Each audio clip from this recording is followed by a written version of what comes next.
my wife Lynn's here to join me. She's often thinks this is a thankless job, but it's a huge honor to represent you in the United States Congress. I want to thank my staff for putting this all together. They do great work.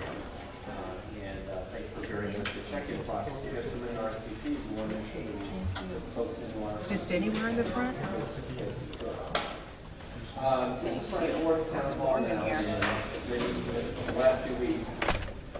And interest is high, which is terrific. And I don't attribute it to me, I attribute it to what's going on in Washington, D.C. But I'm happy to talk a little bit about what's going on, which really concerns us all. A little bit about that. I'll do a little introduction, but I expect mostly to have a conversation with you all, because that's what this is all about. Incidentally, votes got canceled because of the snow. So I get to spend at least another half day here in San Diego, which is great. It's way better here. So let's talk first about healthcare, which is the big policy issue. I was appointed this term to be on the Energy and Commerce Committee, which is one of the two committees of jurisdiction for healthcare. Energy and Commerce covers the health aspects. The Ways and Means Committee covers the tax and finance aspects. And we had, believe it or not, we had hearings this week, this past week, and we passed out the over the objection of Democrats, the Republican version called the American Health Care Act. And it's really sad piece of legislation. Louder, sorry. I don't like it.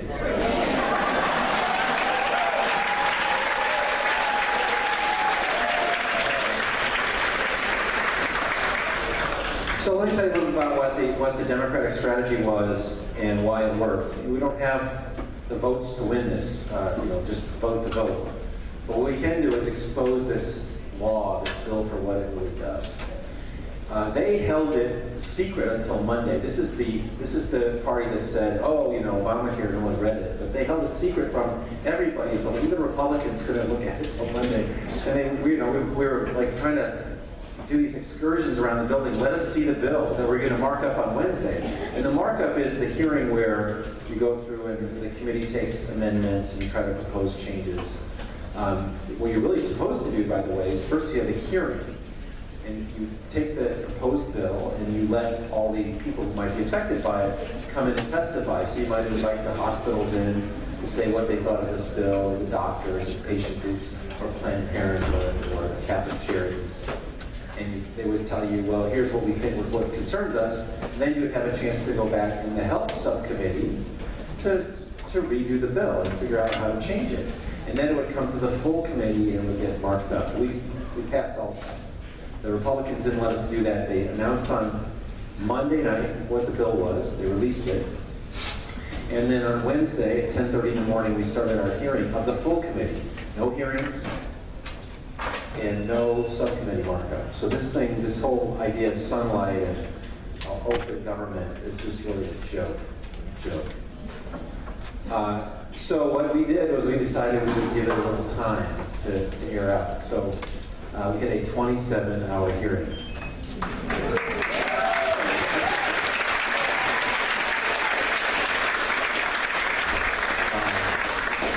It was a long night. We went to take votes a couple times, but basically we stayed in this hearing for a long time, and we just wanted people to know what was going on. So some of it was a delay, but the purpose of the delay was to give time for people to look at it.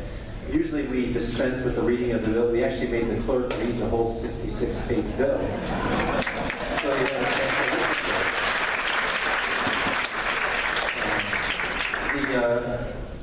The introductory statements were cut down to 1 minute by the chair because he didn't want to really hear what we had to say.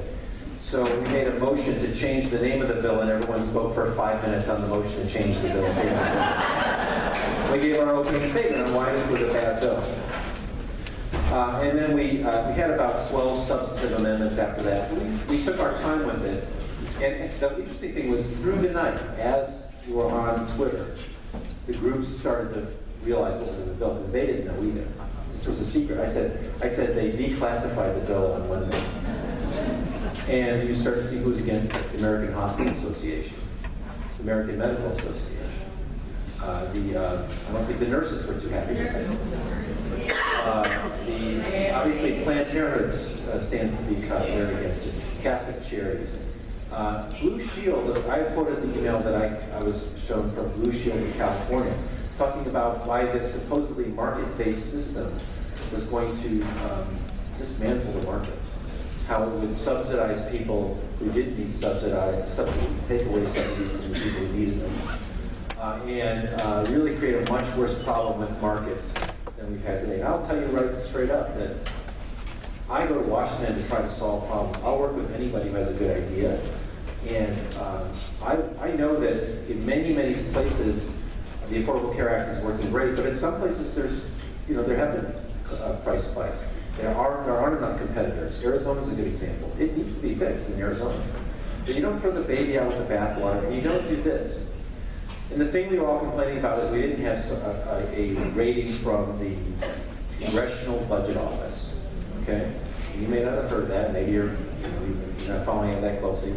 But the Congressional Budget Office was set up, I think, in the 70s to be a referee. What's this really going to cost the federal government? This piece of legislation. When you want to introduce a piece of legislation, you have to get a score from the Congressional Budget Office, the CBO score, and it'll tell you it's going to add this much to the deficit. And that's how much you have to account for. And the idea is we don't want to know. We want to know what we're paying for, right? The CBO director they just got a new director, Congressional Budget Office. The new director was chosen by Tom Price, and he was the chair of the Budget Committee. Tom Price is now the Secretary of Health and Human Services. Well, the CBO score was supposed to come out today. It did, by the way. But, we were all saying last week, what's the rush? Why don't you want to wait until this next week? This is last Wednesday. So why don't we wait till next week so we know what the CBO score will say? And I held up this great graphic. I don't know.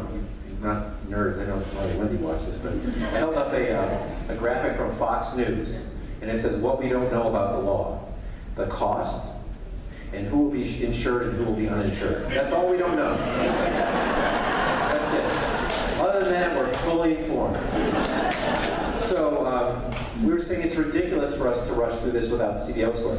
Today the CBO score came out. By the way, we knew that the Brookings Institution had estimated maybe 15 million people would lose insurance, which would be a pretty significant. What was the other report too? I can't remember. Someone else said 10 million. This is last week. I went on Wolf Blitzer last week, and I hit two numbers. It was 10 and 15 from two nonpartisan organizations. We still got the CBO score. Oh, Standard & Poor's, actually not your left-wing organization, right? Anybody here work for Standard & Poor's? They said 10 million people would lose coverage. So that's a conservative number, right? So the CBO came out today. 24 million people will lose their coverage. And I don't know what you've been hearing, but I thought Mr. Trump said no one will lose their coverage, and Mr. Ryan said no one will lose their coverage. So we know now from the nonpartisan and the Congressional Budget Office, 24 million people would lose their coverage. Part of that's funded by large tax cuts. And I hate to be one of those people that says that, but they do really go to the very wealthiest people. And these are the values of our Congress, congressional majority. The Republicans have no shame about that. But Paul Ryan actually went on today and said, this is good news. It's better than we thought. And wait till we finish, it'll be better when we get phase 2, which are the administrative actions, and phase 3. And the reason there's 3 phases is that there's some things that they can do with a majority in the Senate, some things they need 60 votes for. So they're promising all this good stuff that they can't get 60 votes for. But I will tell you too that the other thing that's happened with time, and you are such a big part of this, the crowds that are coming out of this, is that Republicans are getting word off this too. So we know that so far we need 22 representatives to defeat this plan in the House of Representatives, the House floor, which we expect will come next week, I think. Maybe this week, next week, probably. And we already have the Tea Party. Thank goodness for them. They don't think this goes far enough. No, and they're nice people. You just don't have a conversation with policy. You just like, what? So we have 9 opposed and 16 undecided, so we get 12 of those undecideds, or 13 of them to no. And what's really cool about what's happening, and these town halls are great, is that they're happening all over the country, and people know you are ticked off. People know you are worried. People know you are.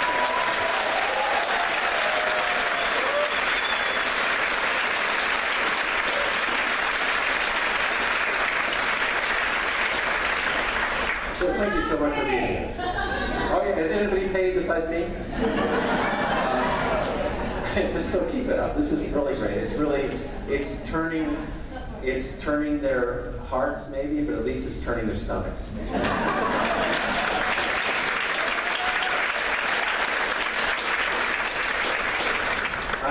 I'll just do a couple other subjects that you should know about.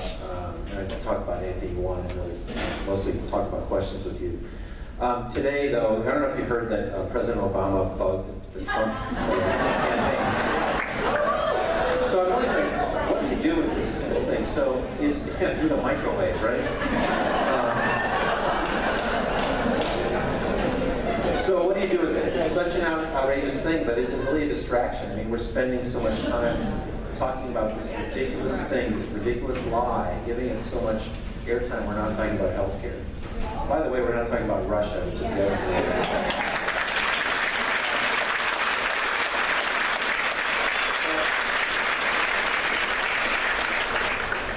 I'm good friends with Adam Schiff and Art Swalwell.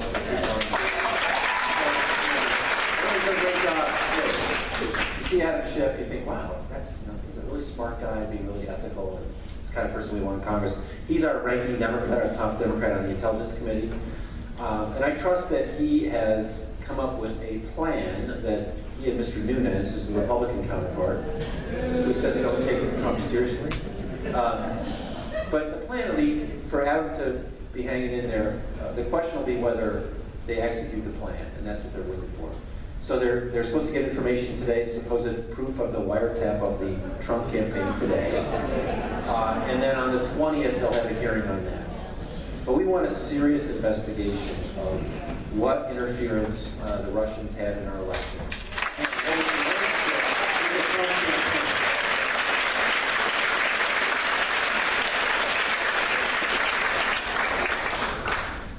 The other thing is, what absolutely astounded me this week, and has hardly gotten any play, is that General Flynn was on the payroll of Turkey during the Middle East. I mean, the level of the shamelessness of this, and the level of, what I really want to know is, when are the Republicans going to come out and say, look, we'll fight with you on policy, that this is un-American, this is wrong.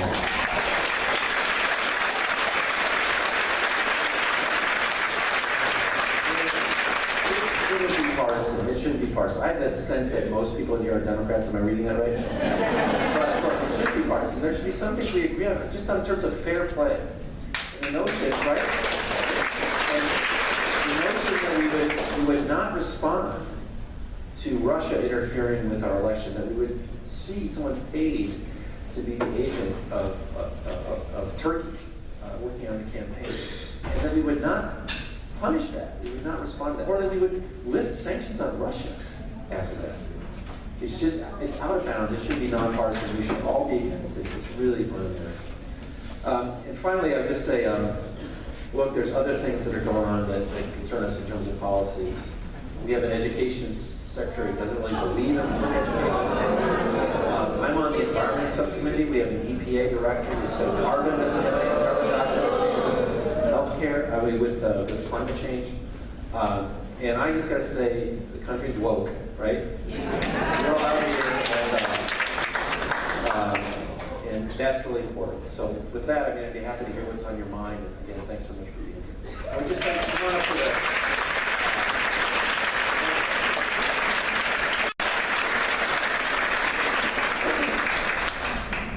You may correct me, but I think number one is showing up. The fact that you've come out here and you made yourself known. I'll just tell you one story. I don't want to be too long because I have a lot of people, but when I was elected in 2013, I took office in 2013, And I had a town hall at Scripps Ranch. I thought you had to have a town hall. You're elected. It's important to go in the community. And they're going to want to hear from me, and it's going to be great. So I went to the Scripps Ranch Library. We had 6 staffers, 2 police officers, and 4 constituents. So this is different. If you thought I had problems like this before Trump, so show up, and communicate. And I'll say communicate 2 ways. One is communicate to your neighbors. And by the way, don't just talk to Democrats. Because really, we're going to disagree on policy. I don't mind disagreeing with Republicans. Sometimes I'll even vote with them on policy. But we have to preserve America, our American values. Talk to your neighbors about that. That this kind of stuff that the fought wars that died for is not to be taken lightly. And then talk to your electeds. And I appreciate hearing from all of you. Please let us know if you think we're doing something right or missing something. That's how we know. But there's other people in the county you may want to remind that you care too.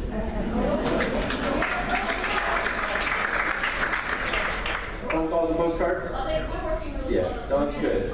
It's good, you know, that, and the thing is too, I'll tell you too that the volume makes a difference too. I'm going to be with you on the stuff you care about today. We used to fight over what we now consider little things, right? So anyway, but that's all helpful. Yes, ma'am. Thank you.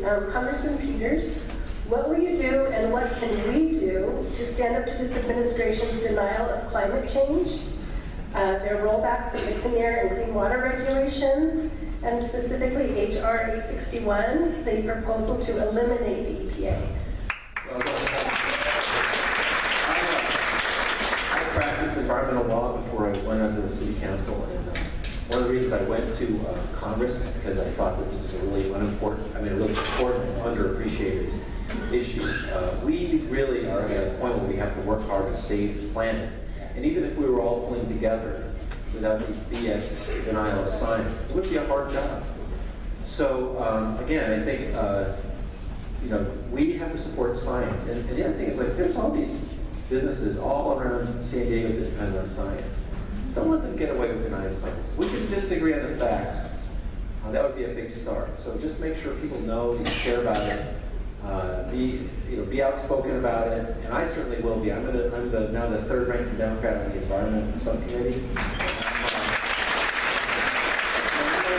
going to make it my business to speak with my Republican colleagues in a way that's respectful of them, but just says, listen, if you're there with us, we'll back you up on climate. Just come on and let's see if we can make the right policy decisions. John McCain was on this in 2006. And they're so spooked by it that it's embarrassing. But thank you for raising it. Thank you. Hi, I'm Marcia Finney, and from the now very active community of Scripps Ranch. Yeah. That crazy. So by the way, just on that, on Sunday I went last week, we hardly advertised it, the same library where I had 4 constituents, all Tea Party people, by the way. 175 people showed up. Here as your constituent, but I'm also here as an active member of the Retired Teachers of California Army.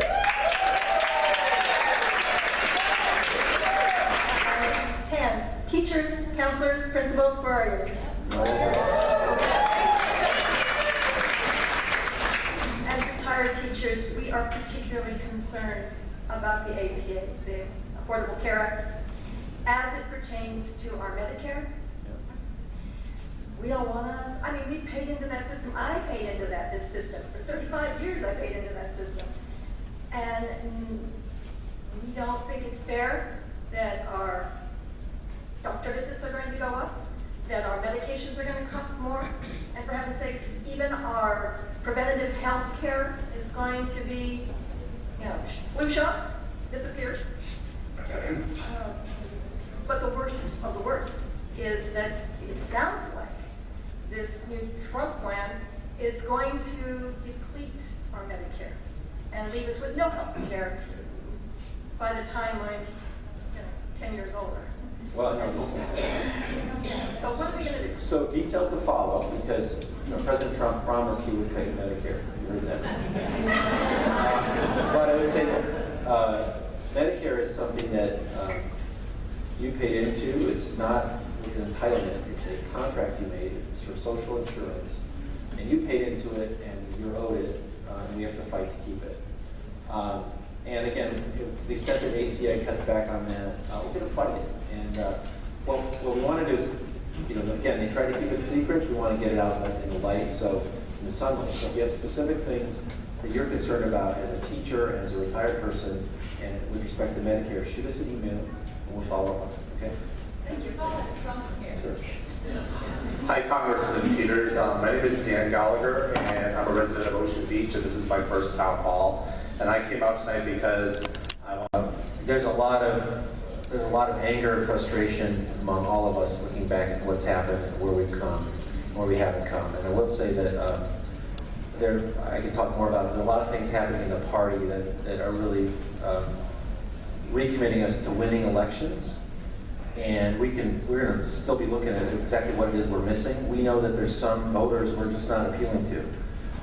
And that's whether it was Bernie or Hillary. For some reason, people we thought we should have we voted for Trump this time. And we think, there's a difference. And so I hear you. I think people are frustrated, and I'm not sure there's a one-size-fits-all answer. But I mean, Bernie excited a lot of people, and you never really. But so far, I would say I was for Hillary in 2008. And I was for Hillary in this time. But look. I mean, we lost, and so I was very excited about Hillary, but I love that Bernie excited people. Now, no one ever really took a shot at Bernie. He never went through 30 years of being harassed like Hillary Clinton. So I don't know, but I do know that something's wrong when those voters voted for Trump and other voters didn't get off the couch. And I'll work with you to try to figure out what the answer is. Sir? I was just the last thing the Democrats should be doing is arguing with each other with that guy in the White House.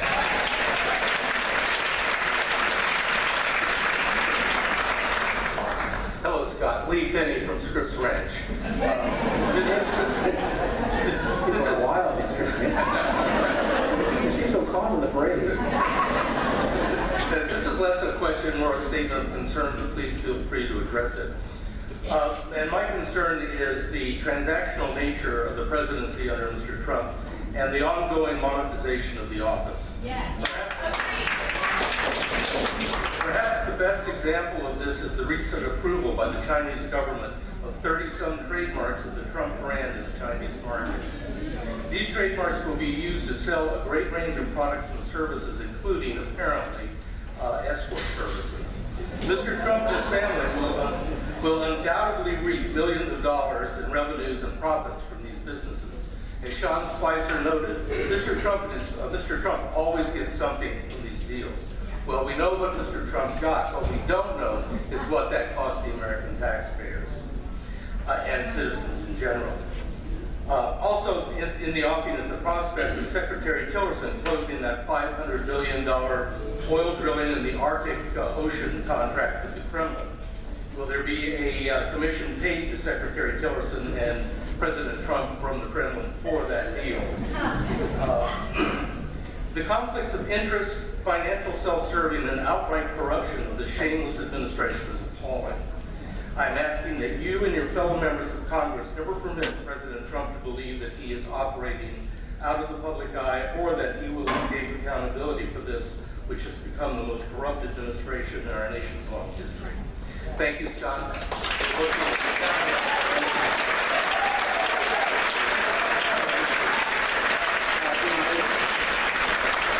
question sort of answers itself, but I again would just say that the level of self-dealing is shocking.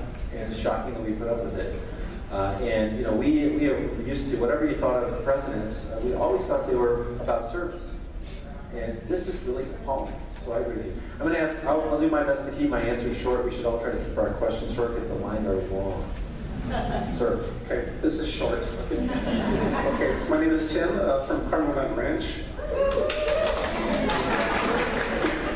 Okay, Back to this. as I understand understand, the Republicans had just introduced Senate Bill 446, which is called Concealed Carry Reciprocity, which would, as I understand, require California and other states to honor carry permits that non-residents receive from their own state. Well, Republicans usually believe in states' rights, but apparently not this time. I just would like to ask if you're familiar with the bill, what your position would be on it, and what your take is on it in passage in Congress and, signed by the president. Yeah, I'm very aware of it. I think one of the things that I've always said is that whatever your gun rights are, we may recognize that gun culture is different in Wisconsin or Alabama than it is in California. But each state at least make its own rules. And to the extent we have rules, you ought to follow them. And California has pretty good gun rules for California, and we should not be forced to take other people's rules. Now, just remember, I'm the person who periscoped the sit-in that we had last year.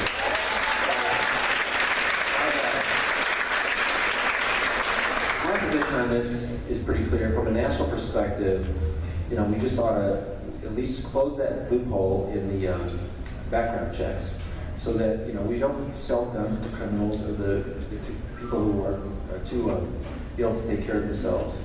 Unfortunately, the new Congress has gone the opposite way with respect to Social Security payments, and next week with respect to veterans, this week with respect to veterans.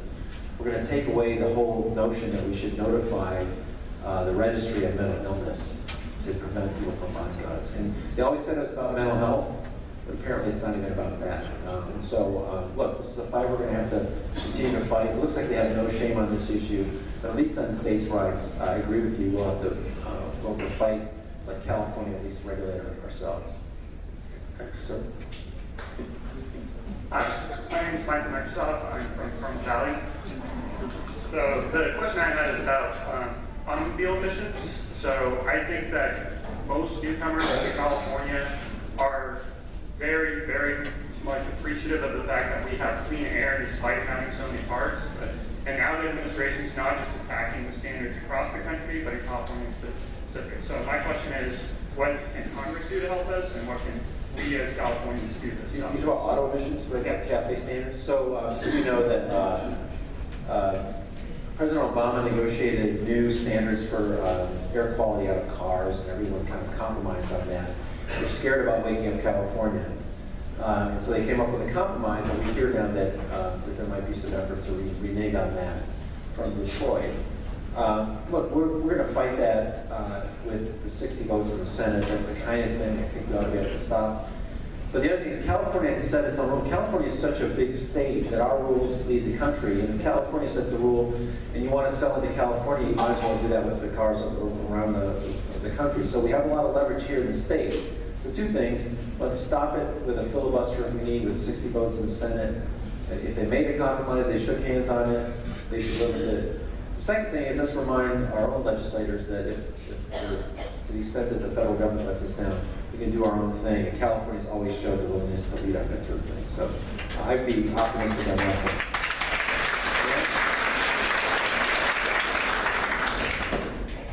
Thank you for your moral courage, Representative Peters.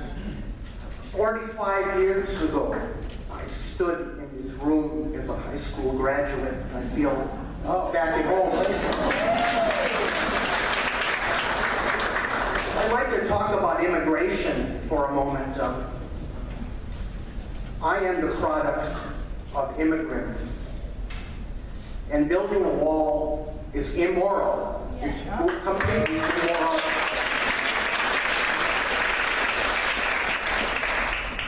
On behalf of my neighbor, the Roman Catholic Bishop McElroy, I come here before you. Do whatever you can do to prohibit building a wall.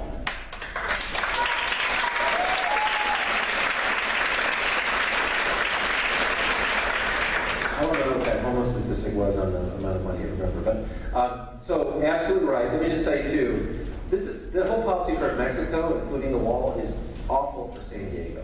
Awful for San Diego. So let's remember, we see the border as an opportunity, not as a threat. When I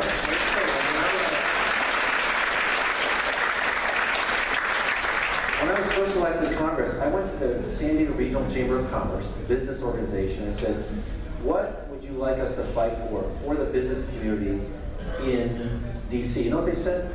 They said, fix the border crossing. Because the delays at the border are costing our economies on both sides of the border tens of thousands of jobs, billions of dollars of economic activity.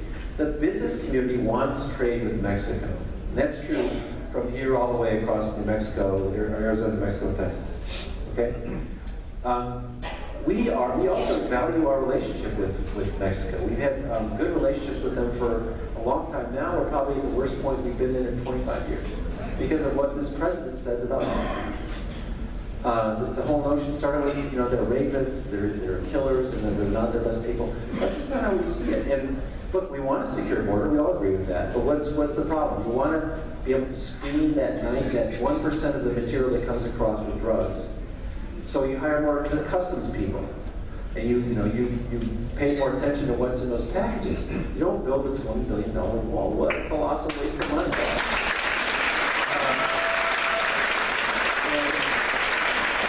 You go through a border adjustment tax. This is really idiotic. And the idea is you would be taxing goods moving across the border. It's, people, we understand in San Diego, but all throughout the states, there are states that trade with Mexico. And we did a little look at what you could do for, I think back then we thought it was $15 billion. Do you have that? Oh, she's looking for it. But I mean, if you could build, you could have an aircraft carrier for that, $13 billion. You could feed all, you could do all the homeless money, like at this level we do for 10 years or something like that. The notion of any fiscal responsibility on this is, in addition to it being mean, immoral, counterproductive, anti-economic, it's just out the window. So I totally appreciate you saying that, Dan, and we're going to fight that wall. I thought Mexico was going to pay for it, by the way. Remember that? Mexico was going to pay for it. So anyway, yeah, they're taking money out of the postcard. So, anyway, so I agree with you, Dan. Thank you for mentioning it, ma'am. Hi, Diana Katsaris, Claremont, and by the way, I just drove to Arizona, and there is already a wall. But I would like to address clean air, clean water, and also vaccines.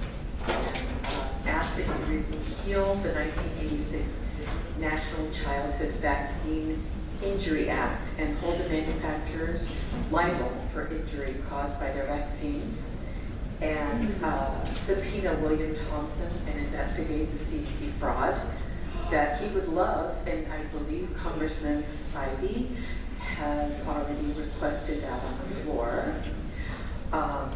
and offer single vaccines.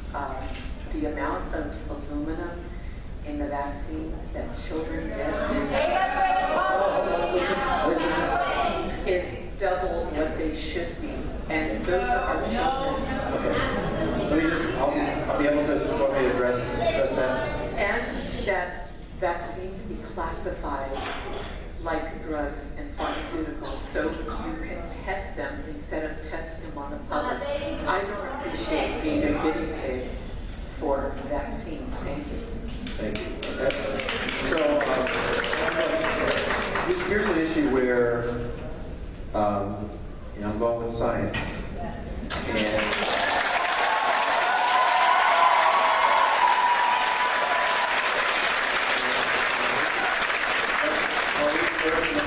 community really resounding agreement is that vaccines have done so much good, and I think that so I'm not really with the anti-vax movement, but I will look at your bill to see if there's something specific in it. I think they should be safe. I'll give it another look, but I'm going to go with the science on this one.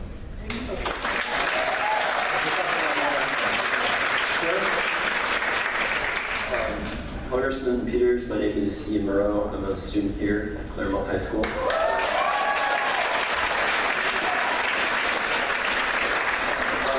So I have a bit of constructive criticism paired with a question. So I just wanted to say this is in regards to Democrats' presence in media, news.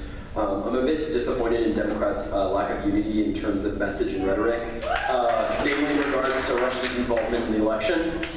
So my question to you is, why are Democrats relentlessly demanding an independent investigation into the possibility of a foreign power tampering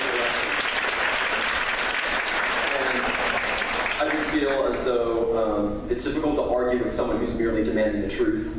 And I just don't feel like Democrats have been adamant about an investigation as they should be.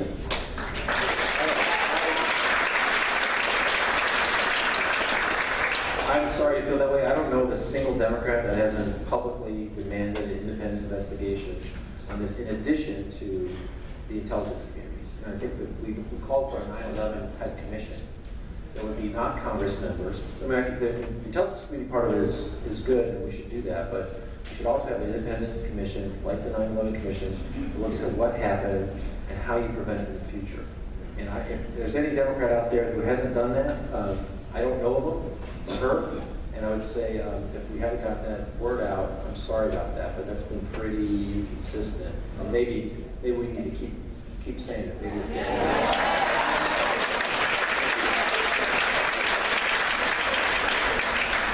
My name is Valerie, and I'm from Rancho Bernardo. And I'm an employee benefits consultant, but I'm not going to talk about the ACA.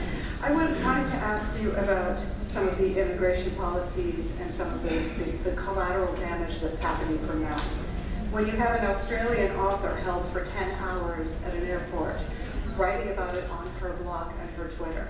When you have an Italian rock band held and turned around and deported at the airport, writing about it in the Italian press.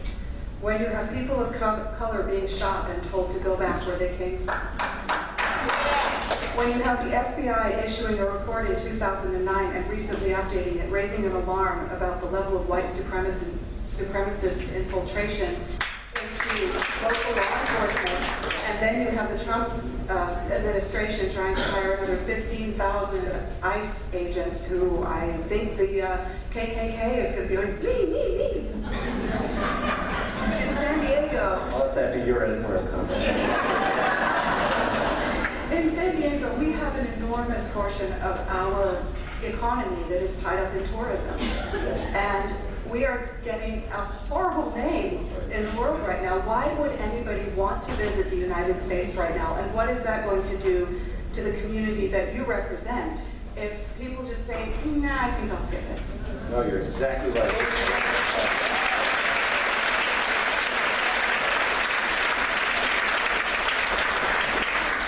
So many ways in which this is so destructive to our economy locally, but also to America. Our economy in San Diego is driven by 3 pillars, if you think about it. One is the military, which is about 20% of our jobs. One is science and innovation, which is funded many times by National Institutes of Health, doing grants and things like that. And one is tourism, which is, we're lucky to live in a place where people want to visit. But we already seen tourism nationally. I don't know what the local numbers are, but nationally it's down by double digits because of Trump. And this is the guy who says he's going to bring jobs. And the way he talks about people in the rest of the world, they don't want to come here. And that really directly affects San Diego. The other thing is I would just say too, we know how to do immigration reform. The Senate in 2013 did a comprehensive immigration bill. Jeff Sessions, by the way, was the major opponent against it. We had 69 votes. We had 69 votes, Republicans and Democrats, to do some border security, probably more than Democrats would like, but also to give permission slips for people to come here and do work, whether it was high technology, scientific research, or home health care, or working in hospitals or restaurants, or picking crops. Right? There are a lot of workers we need, and this would have done it.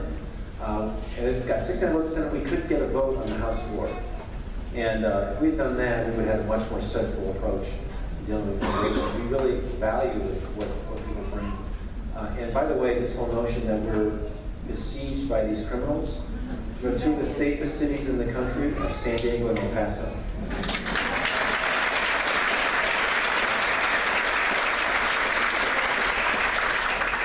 Congressman Peters, I'd like to get your perspective on something that's frankly had me perplexed. Why is climate change, in your opinion, a Republican-Democrat issue? It's going to affect Republicans and Democrats, I feel, equally. And I'd like to get your perspective both on people in Congress and elected representatives and just kind of general public. I will give you, I want to give you some insight on that. I think some of it is that the effects of climate policy can have a tough impact on some people. So think about people in West Virginia. Now, coal has been hurt not by the EPA, but by the low price of natural gas.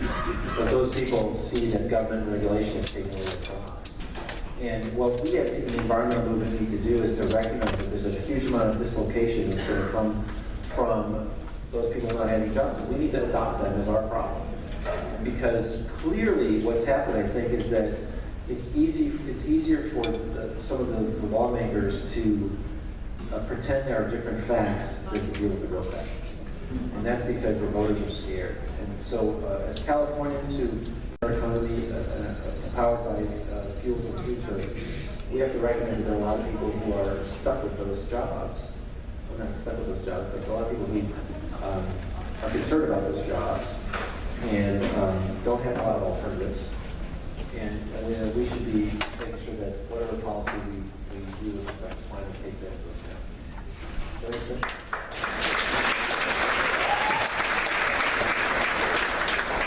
I'm Terry, I live in Claremont. My question is actually on behalf of the No Border Sewage Committee of Surfrider. On February the 24th, the International Boundary Water Commission in San Diego reported that between the 6th and 23rd of February, more than 143 million gallons of raw sewage was discharged into the Tijuana River upstream in Tijuana. This is the largest spill that's made its way to the Pacific in over a decade. There was silence on both sides of the border, even though it was obvious to IB residents. Together with Surfrider, I guess my question is, I'd like to ask you, firstly, what you would propose, and secondly, I'd like to ask you to look into a federal investigation with better enforcement. Yeah.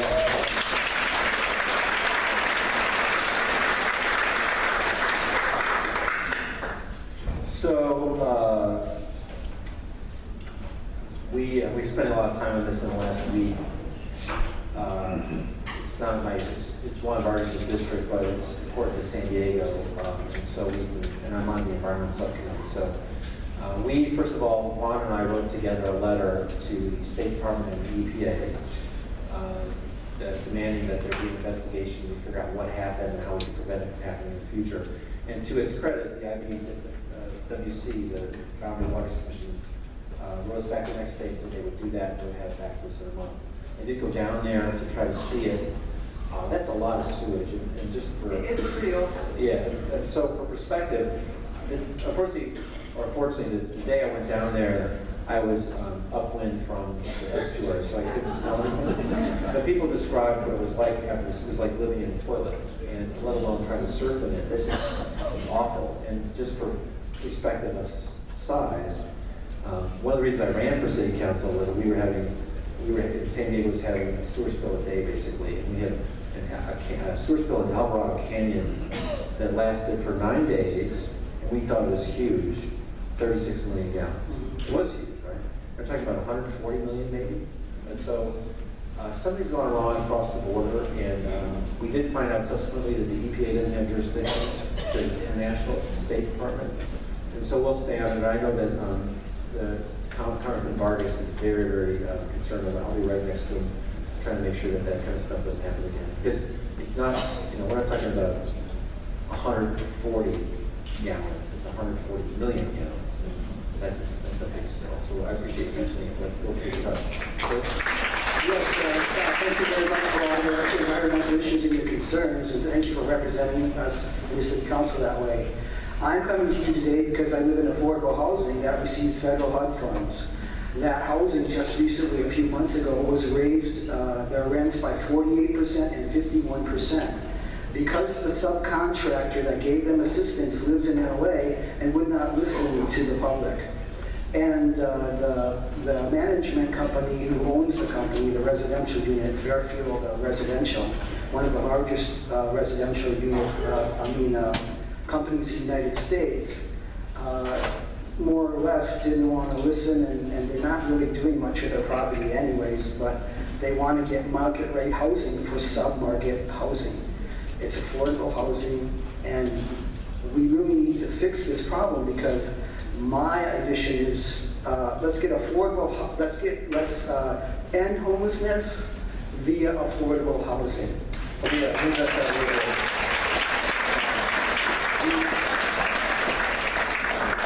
Housing is an issue that is affected by local, state, and federal policy. Federal policy is mostly funding.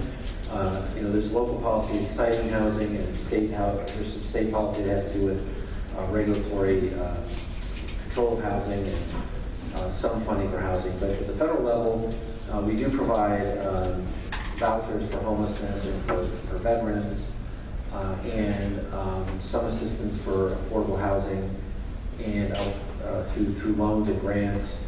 We're going to try to preserve that. I think one of the things that we've heard is really draconian cuts to non-military spending. So we'll try to watch that, and we'll hope that Secretary Carson gets up to speed pretty quick. I don't have to say anything about it. I just said Secretary Carson.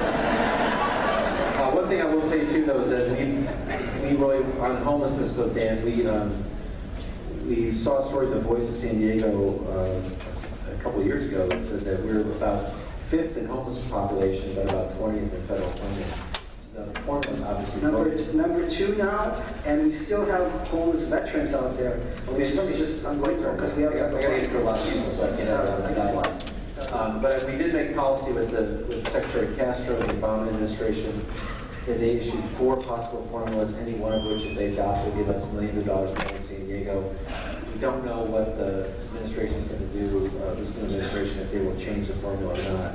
We're not asking for more money overall, we're just asking for our fair share. So we'll keep posted on that. Sir?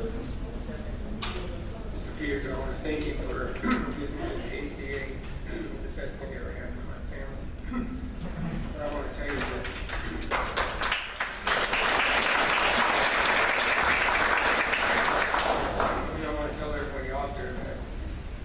it's the best thing out there, and that you're in the Democratic Party's defense of it. I'm just not happy with Congressman. The Republican Party and Fox News have plummeted this country with lies and propaganda. Please let me finish. I've got a sick daughter at home with kids. I'm furious because these are lies. Let me tell you some of them. What is it? Oh yeah, your doctor knows you're on Obamacare. I don't need you to say anything, Congressman. Please, I want to go home and hug my daughter and tell her everything's okay. All right? This is a lie. It's propaganda. What is it? Death panels, lies, and propaganda. The ACA is in a death spin. It's crashing. It's falling apart. These are lies and propaganda, Congressman. Plain and simple. And the biggest lie of ever is that they're going to repeal Obamacare and replace it with a better plan. Please, please. I want to go home. I want to hug my daughter. I want to say my piece and go home. That's all I want to do. I don't need no cheers. Congressman, that lie to repeal and replace Obamacare started in 2009. And in 2010, the Republican Party brought that lie into our House of Representatives and put it on our floor for a vote. A vote that you and every congressman knew was going to fail. Am I correct? I'll wait for you to speak. Oh, thank you. They voted, and you gave me the statistics right here, right now, sir. They voted 18 times in the 112th Congress, wasting our country's time and tax dollars voting on something that could not happen. Just a complete lie. Wasting our country's time and tax dollars.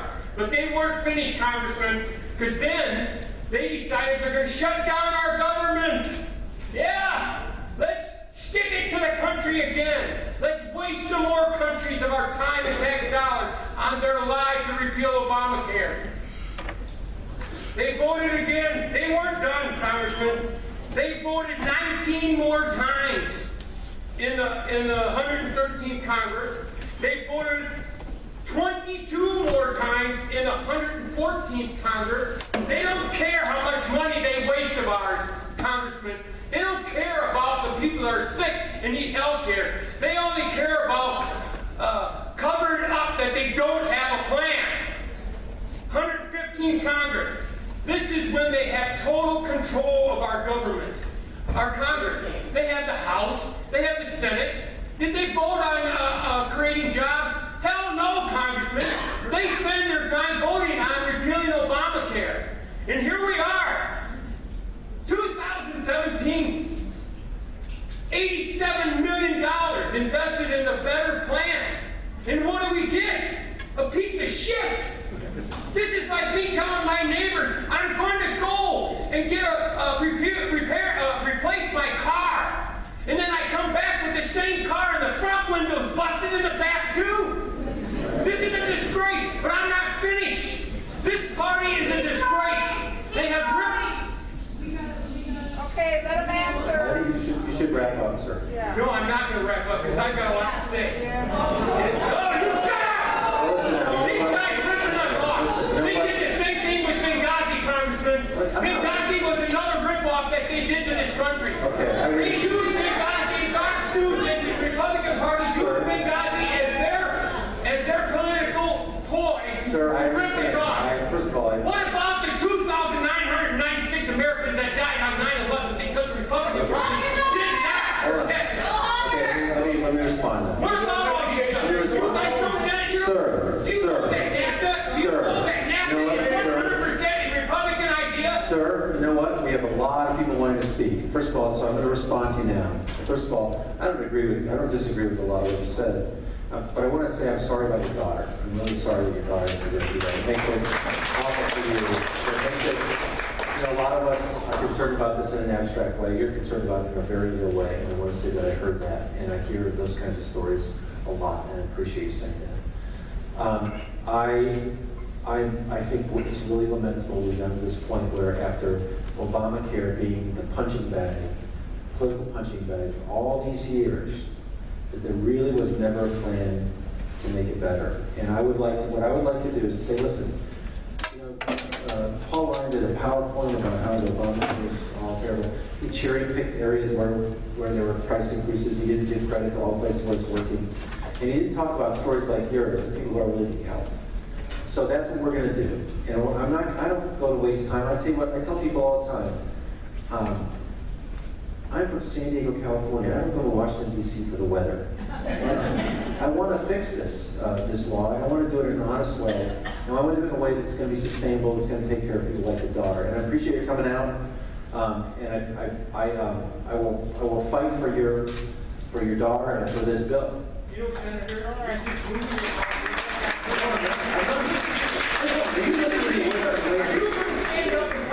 the Republican Party. Stop crying about the EPA. That's what I'm doing. Well, I haven't heard a word from you people. I've been doing that, sir. It's just like this gentleman said here. We're not hearing you. Nobody's hearing you. Okay, well, let me do this. I will be happy to set you up on our newsletter feed. You can see the clips of me talking, saying those things in Congress, okay? Because I want you to know that. You guys are on national TV and say, I was on Will Blitzer on Friday saying this. Are you telling the American people that there is no death panel, that they lied to us? Are you telling the American people None of that's true. None of that's true. I know it's true, but you don't tell the American people. I do. Why do you think that we're not connecting with the people that voted for Trump? I'm going to go over here now. So. I don't care what you think, lady. Thank you. Sir. Hi, my name is Jay Hamilton. I live in Oklahoma. Since the beginning of the Trump administration, I've seen pop-ups of anti-LGBT legislation throughout the country, not to mention the recent dropping of the Gavin Durham case from the upper court to the lower court. I want to know what you're doing to help protect LGBT folks, more importantly, the trans youth in this country who simply want to be able to use the restroom. Right. That's the one.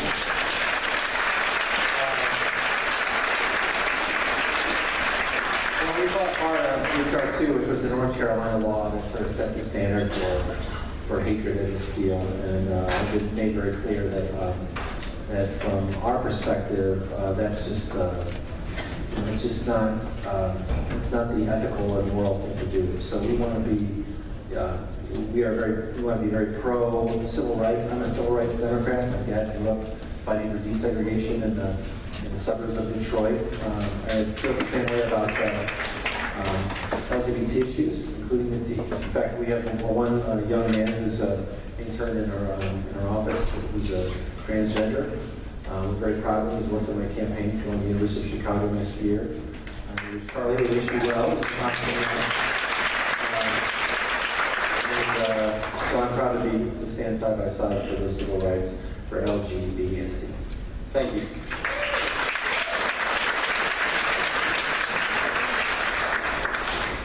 Hi, I'm Brian Trone from University City. So in light of this morally deficient healthcare bill that's coming out, I wanted to ask if you would be co-sponsoring John Conyers' Medicare for All senior care.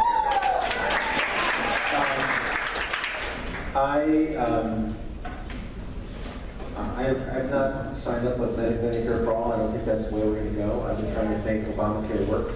That's what I pledged to do in each of my campaigns, and I keep trying to do that. Sir? Hi, Congressman Peters. My name is Gil. I'm from Sorrento Valley. And first of all, I want to thank you for joining the No Labels Coalition. I think we need a lot more people to try and actually fix what's broken in Washington, D.C. It's one thing to resist, but it's another to know that you've got to play the game with the cards you're dealt, and we need to get to the matter at hand of running the country.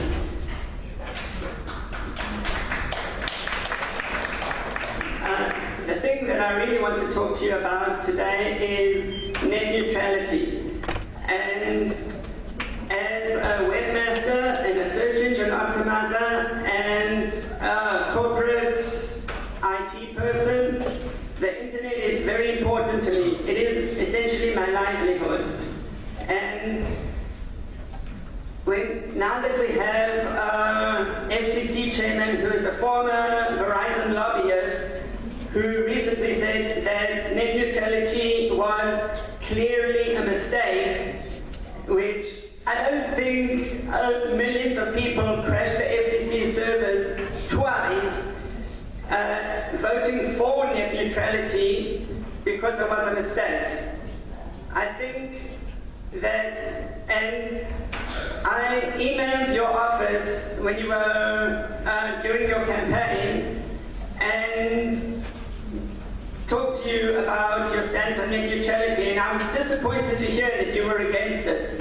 And I emailed back and forth with your campaign manager, Kate, at the time, and she told me that you were against classifying it as a Title II, and I want to stand here and ask you to please, please, please vote against the bill to scrap net neutrality. Thank you.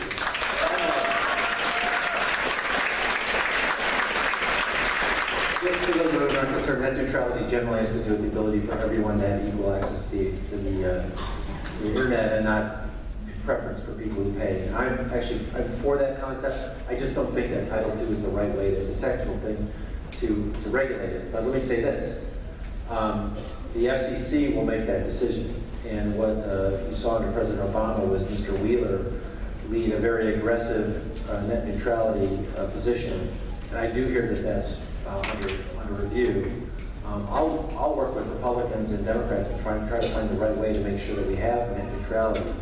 But clearly the landscape has changed. I appreciate you bringing it up again. But why don't you be in touch with my people so that when something comes up, because it's very complicated, it's helpful to have perspectives from people like you who are in the business. Okay? Okay, thank you very much. Thank you.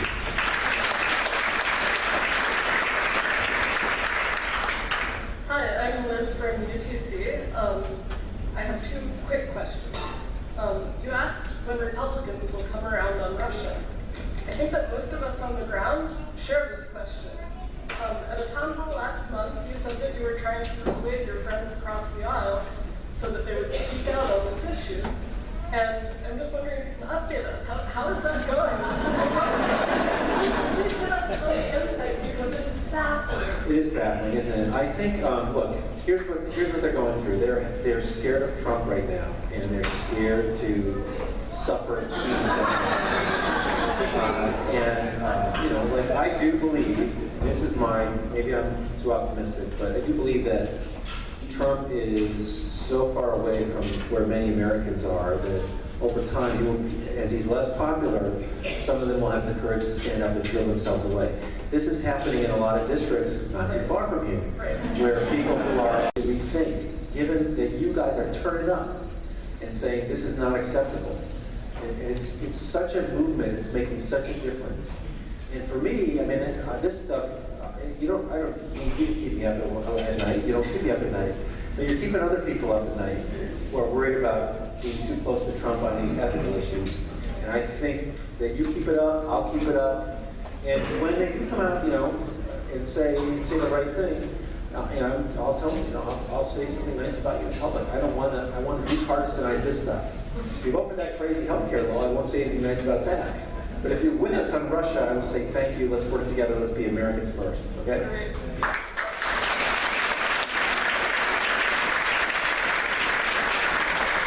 Hi, good evening, Congressman Peters. I'm Karen Ramos from Splits Ranch, representing tonight apparently. I'm a Democrat and I voted for you in the last election. However, I am deeply concerned by your failure to sign on as a co-sponsor on several important bills and resolutions. For example, 93 Democrats, but not including you, signed on as co-sponsors for House Joint Resolution 33, a resolution proposing a constitutional amendment declaring that women should have equal rights in the United States. Oh, so this is this. And let me just finish up real quickly. 76 Democrats, not including you, signed on as co-sponsors to H.R. 837, which would prohibit construction of a continuous wall fence between the U.S. and Mexico.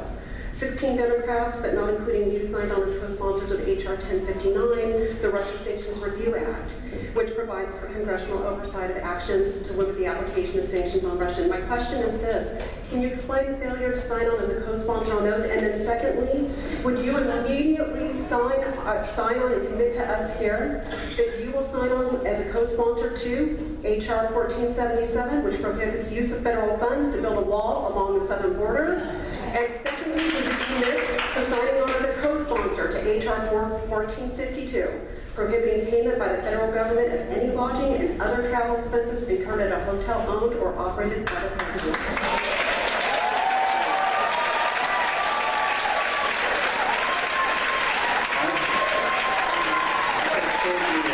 I'm going to save you so many words. Because there's so many resolutions around, we just don't know about them all. I can't imagine I wouldn't sign on to all of those.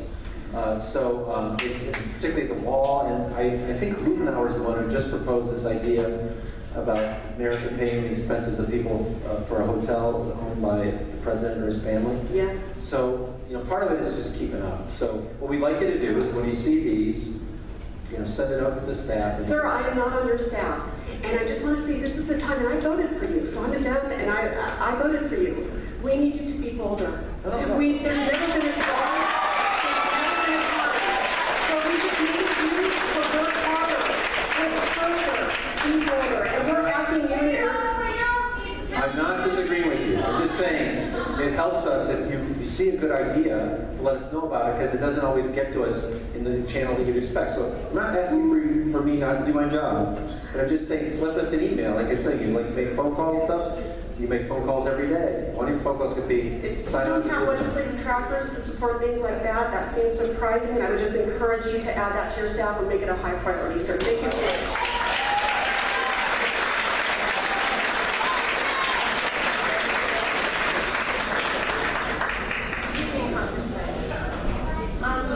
Someone had asked you a question. You didn't tell me if you're from Scripps Ranch. I'm actually from Near Mesa.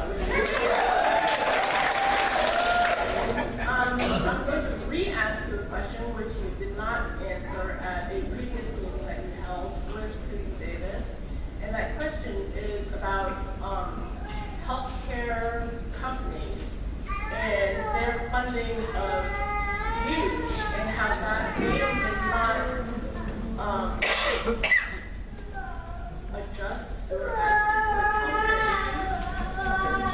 fair. I mean,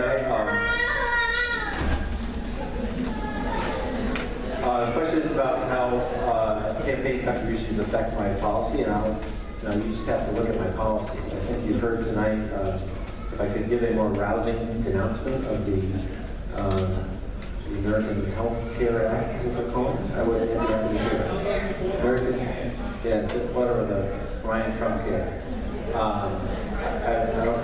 I guess I don't think that that's effective. So, I mean, if you have specific concerns about the policy, I have to address them. I do believe, by the way, that we need. I don't agree with single payer, and I think actually President Obama's answer on that was a good one, which is this healthcare system has been around for 60 years. And I think that it's kind of dreamy to say single payer. That's just not going to happen. So what I've committed myself to do is to fix the Affordable Care Act. Answer the people I want. So I do believe, by the way, we need to get rid of Citizens United. We need part of my job is calling people and asking for money. But I know my opponents raise millions of dollars every cycle, so that's part of what I do. But I do expect, and I think I am judged by the policies that I support, and hope you'll judge me that way too.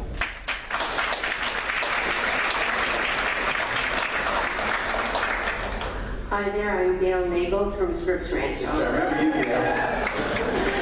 And I want to say I'm an old Democrat, and by that I don't mean I'm just old, because I am 70, but I want to say that my parents and grandparents were FDR Democrats. And I'm just blown away by the articulate questions that people are asking here. They've called up pretty much every blue issue that I agree with. They don't want to go over that. But I simply want to ask you to take a message to the Democrats in Congress. Before that, I do that though, I wanted to ask, just by a show of hands, how many people here know that the House rules, under House rules, the minority party cannot bring legislation to the floor. They cannot necessarily get the people they want to testify when they're having hearings.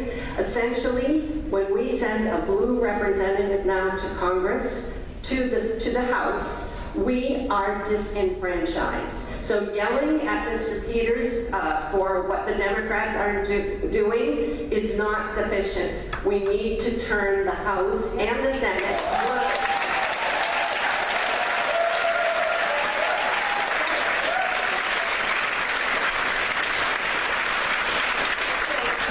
I guess I'm talking to a very well-informed audience here.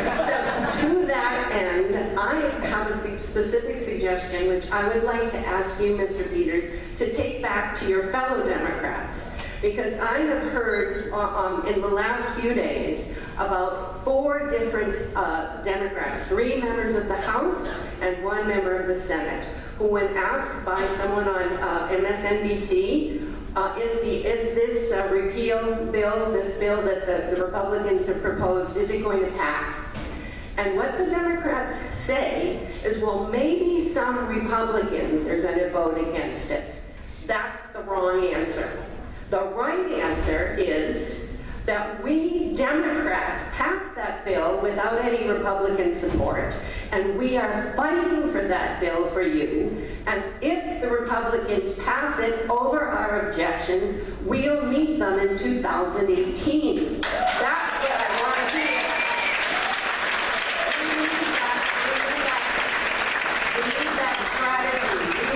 Simple message, simple. We don't want this to be a bill that the Republicans can claim they in a bipartisan way that they didn't pass it. We want the credit for that. And that's what I'm asking you. Will you do that? Sure.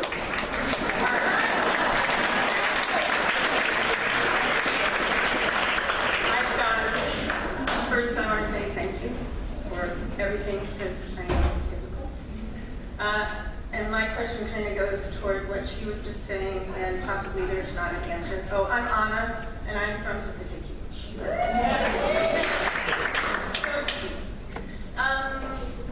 There seem to be a lot of things going on in the Trump administration right now that don't seem legal.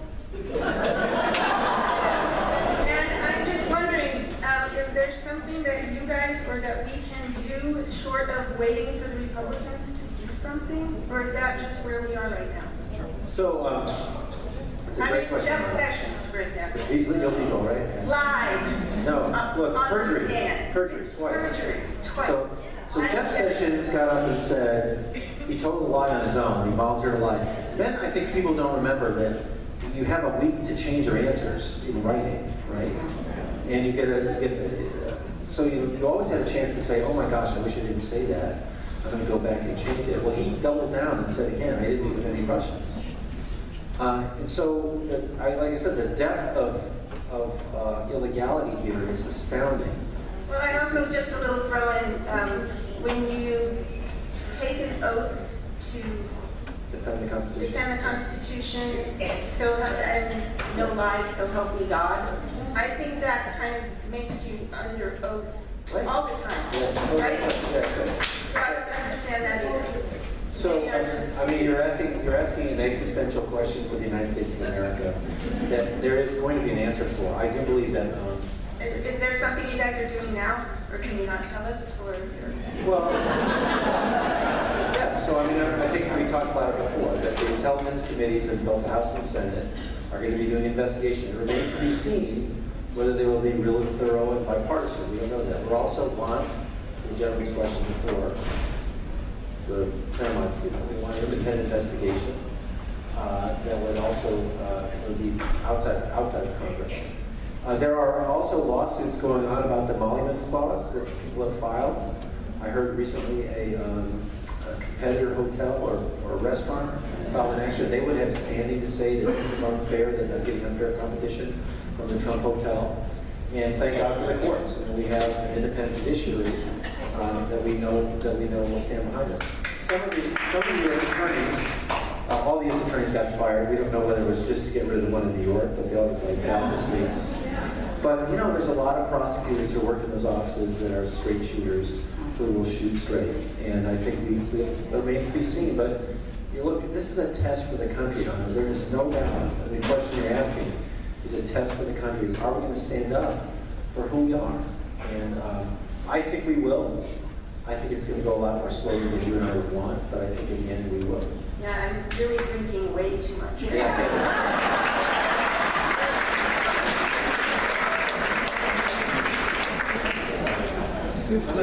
going to ask that the last person in line be the last person in line, okay? So nobody else gets in line. Is that okay? Aaron, can we stay past 7? We can't stay a lot past 7, so, oh God, don't bring me water. So we're going to have you go as quickly as possible. Thank you, Mr. Congressman, for this opportunity for honest discourse. My name is Dolores. I live here in Claremont for the past 9 years. I first came to San Diego 35 years ago with the Navy, and since retired, I now work as a registered nurse. I'm very concerned about HR 1313. If no one has heard about that yet, it is a bill that has already passed through the 27-hour marathon markup committees. It hasn't gone up to the House for a vote yet, but what it will do is allow your employer, if you have an employee-based health care and where they have programs for quitting smoking and losing weight and blah, blah, blah, that this bill can allow them to collect your DNA. Right, okay, so let me just go back and say, I heard about this today. They would be able to genetically test you to keep you off of to not hire you because you'd be too expensive on the healthcare plan. We got to put a stop to that. Exactly. And keep going on. Thank you, Representative Scott Peters. I am a proud American, and I am proud that you are my representative in California.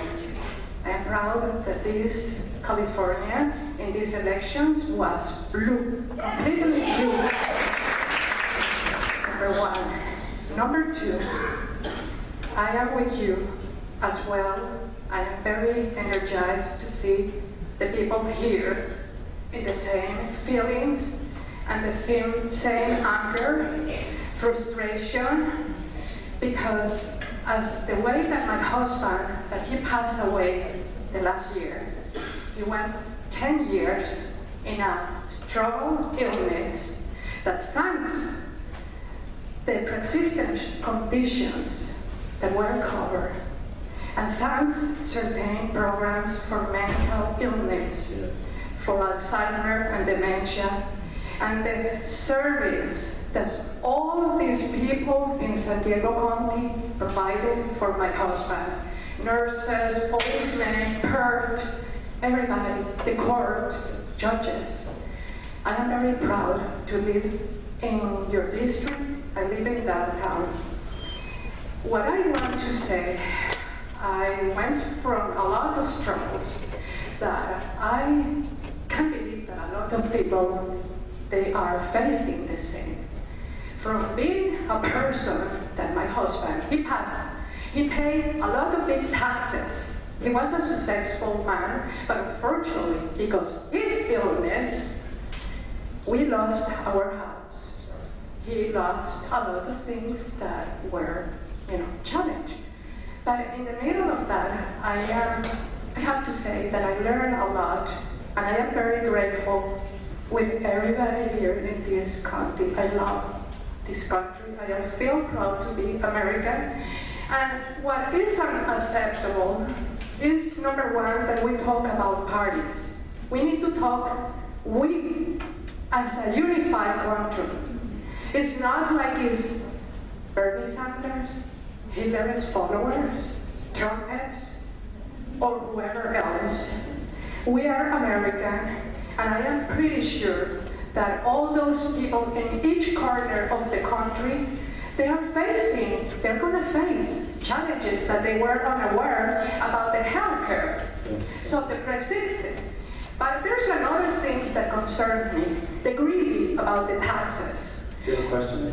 I would like that you push that Mr. Trump and all his cabinet shows their taxes and pay the taxes that will assist to have the services and the right to have a health care.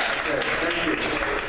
And the other thing is, it's unacceptable Russia intervention and a dictator controlling the media. I come from a country that a dictator, Hugo Chavez Frias, he ruined Venezuela. So I would like not to see here, I love my America. Thank you. Thank you.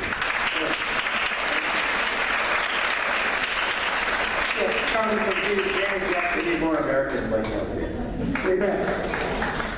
Congressman Peters, Danny Jackson from Pennsylvania. Just a quick comment. I'm a Vietnam veteran. One of the things that most concerns me about 45, a gentleman who campaigned on knowing more than the generals. I lost a lot of good friends, a lot of good young people in Vietnam many years ago. And I think history does not need to repeat itself.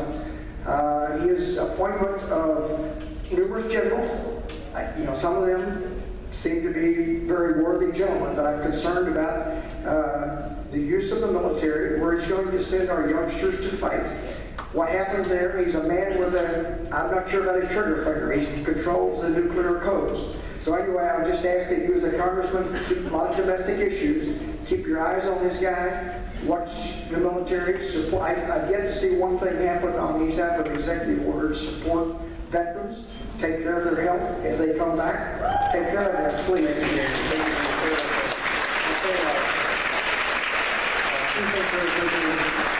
One is I was on the Armed Services Committee, and to be honest with you, the generals are the most sane appointments that he's made. I would prefer more of a mix of civilians, but I know that Mattis and McMaster are two men that I think are very smart and I trust. And I think the thing about Mattis is that he worked as hard to keep people out of war as he did to win wars. And so I think that's a pretty good thing. The other thing is I'm now a member of the Addition to Energy, Commerce, and Veterans Affairs Committee. Thank you. And It's a great connection for San Diego. I think there is bipartisan work in there, although there are some darts that they want to throw. One of the things that looks like will be passed, I have a bill to get Purple Heart recipients who didn't spend the time in service that they needed to get their GI Bill, get their GI Bill, so that it wasn't because of the injury that kept them from doing that. We'll keep working on it.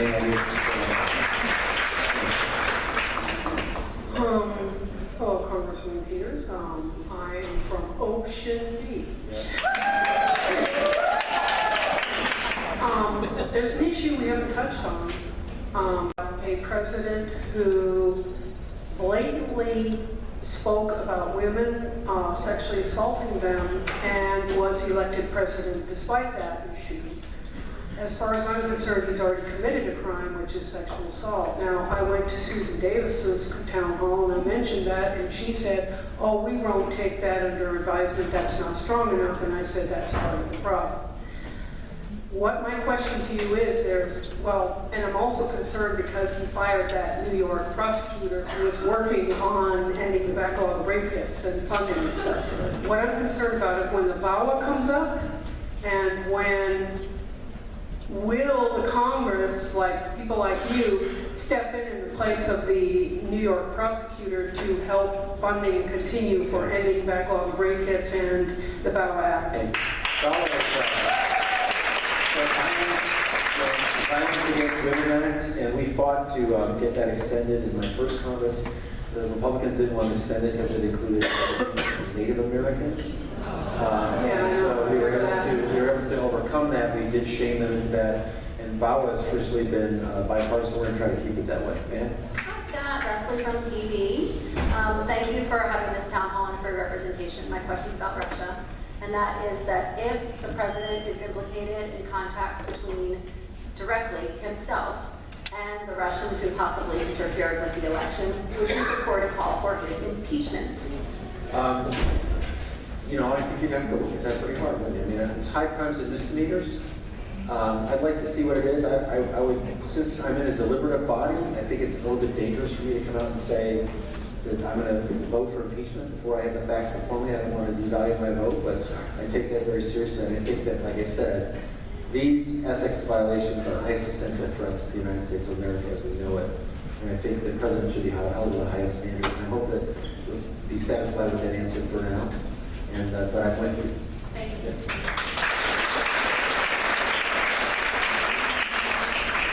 Hi, Congressman Peters. I'm Nancy Kane from Carmel. And there's so much going on, and you have so much on your plate. And this may sound very regional, but we're still having issues with the new Metroplex. And Brian from your office is doing a great job. I see him at every meeting, ANAC and all of that. But with everything that's going on, are we just going to continue to overlook what the FAA is doing with this? No, so there's two issues with the FAA. The FAA would like, the airlines would like the ability to curtail their routes to save money, and we're okay with that over the middle of the country, but we don't want them flying over neighborhoods. And there's neighborhoods all over the country that are united on that. I think we're going to be able to prevent that change in policy. The other thing is we just have to keep them on track. And I've got a good relationship with the FAA. We think we're making a little bit of progress, making sure that they stay in their lines. Certainly, I look at it every time I fly out and make sure that we're taking a nice big turn. And we'll keep on that. I want you to know we're not ignoring it. If you asked anybody in our office what was the high energy topic of last year, was definitely putting them in place. So thank you. I'm from Rancho Bernardo, and this is probably something that I don't know everyone in the audience is aware of, but on February 3rd, the U.S. Department of Agriculture removed public access to tens of thousands of reports that document the numbers of animals and whether those animals are being humanely treated under the Animal Welfare Act. One of the organizations that uses the information that was available online is the Beagle Freedom Project. They take animals that have been used for experiments, which are medically necessary, and we concur, but however, they are euthanizing those animals rather than offering them up for adoption. In the state of California, they are now required to be offered up for adoption, but without the with the USDA blackout, we no longer have the information that we need to do that. When you control the information like that, it really is pernicious. I think, one thing in a democracy is that we all need information to be able to evaluate things. So I certainly disagree with that. What I'd like you to do, though, on that particular issue, since it's really the first time I've heard it, is to be in touch with my staff to get me I some called details. last week, so. Okay, so they haven't told me about it. All right, so I just wanted to make sure that I know there's a Senate bill to repeal part of that, but I didn't know if there's anything that a congressman could do. It sounds like the kind of thing that we would support, so we'll follow up on that. Thank you very much. Vice President Carbajal, many Americans are still dying in gun violence, and I'm asking would you please continue working to close the loopholes in the background check.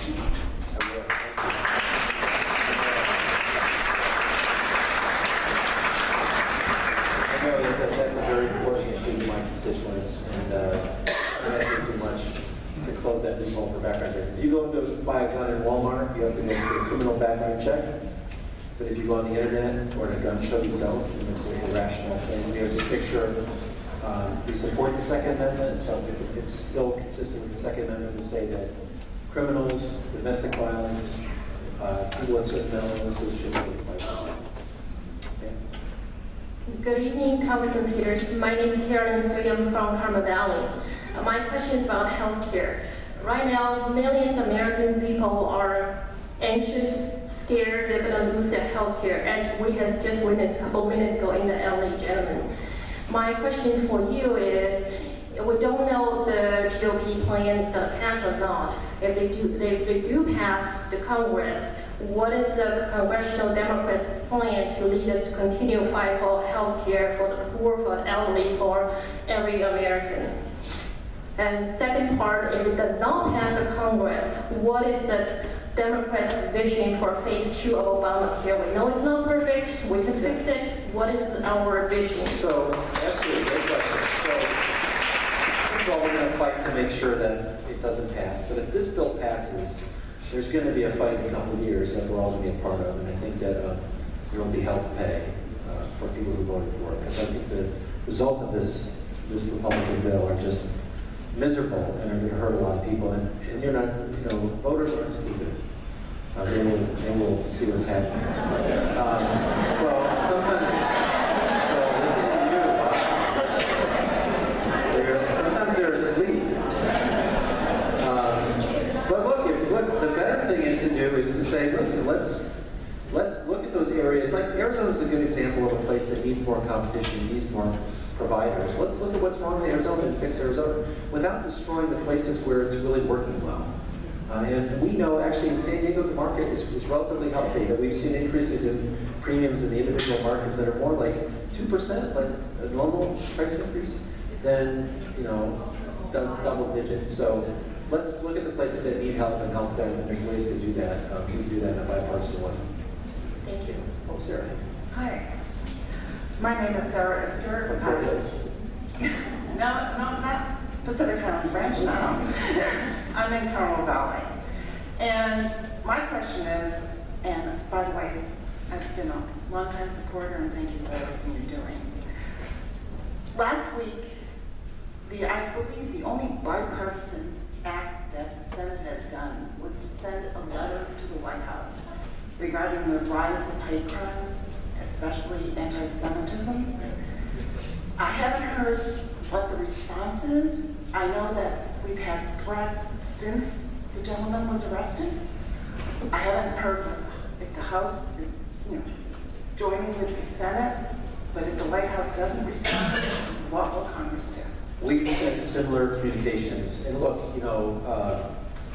I think it's on the president who's talked about groups in this way to take a little bit of responsibility for talking back about this. After he was elected, we saw a lot of people who were kind of young Americans who didn't look like me go back to the country and stuff like that. And that was really occasioned by this election, by the ugliness of the election.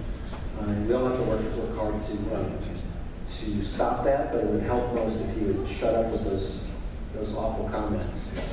And stop making it us them, and remember that we're all Americans and we all deserve the same protections and the ability to pursue life, liberty, and pursue happiness.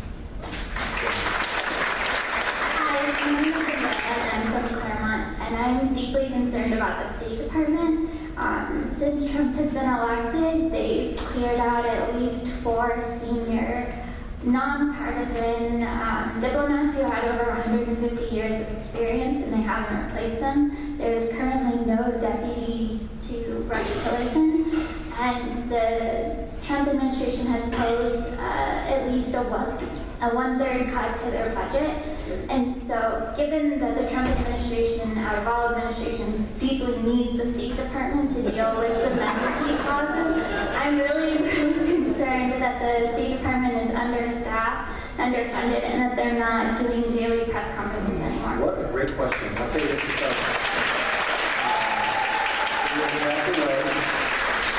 there's talk about an increase in the military budget, and I actually might agree on some of the readiness stuff, that we have to give the right equipment and things. But it ought to be matched with an increase in diplomacy. Because one of the smartest things we do to keep ourselves safe is we stay out of conflicts. And that's the job of the State Department. And what you notice is exactly true, is that they brought in someone who was inexperienced in the State Department, very good at running a large organization, ExxonMobil, but didn't have the humility to appreciate that there's stuff he doesn't know. And that worries me like it worries you too. So what I want to know is when they come to me to ask for money for defense, some of which I'm already predisposed to support, I'm going to ask them, like, what's the bigger strategy? Because part of what we do to keep ourselves safe is diplomacy, part of it is trade. He's not really very good on trade either in terms of making friends. And then part of it is defense. So I see it as a three-part question. And I was concerned as you about what's happening in the State Department, losing those people who have served under Republican presidents and Democrat presidents for years, for playing it straight and keeping us safe. And thank you for that question. I wish I had mentioned that.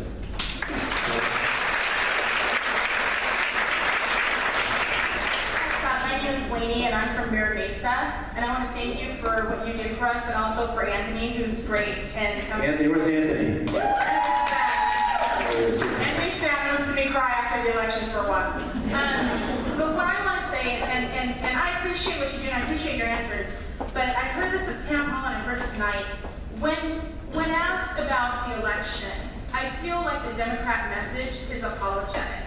And I feel that being apologetic and saying, yes, we lost, was a big loss, takes away and dilutes Citizens United, the $800 million in dark money that went to America Rising, the Koch brothers super PAC, the $400 million in American Crossroads, Karl Rove's super PAC, James Comey, and Russia. And if we keep saying, if we stop focusing on those issues, and also redistricting, drawing district lines, voter ID laws,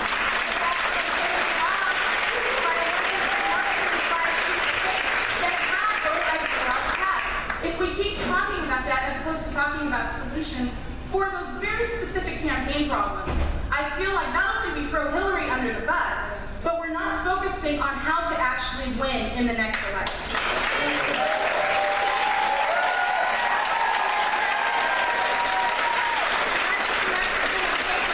To an offensive, we're going to do this as opposed to a defensive, oh, we're sorry, maybe, and not that we're doing it, I feel that way. No, I get it.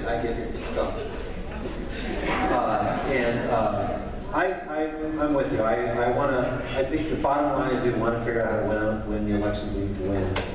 And ironically, and maybe it's a multiplier, is that to deal with those issues that are keeping us from winning elections, we actually have to win elections. So it makes a difficult problem. And I appreciate you saying that, and I will keep that in mind when I talk about it. No, by the way, since she mentioned Anthony, I have to thank my whole staff who worked really hard to put this together.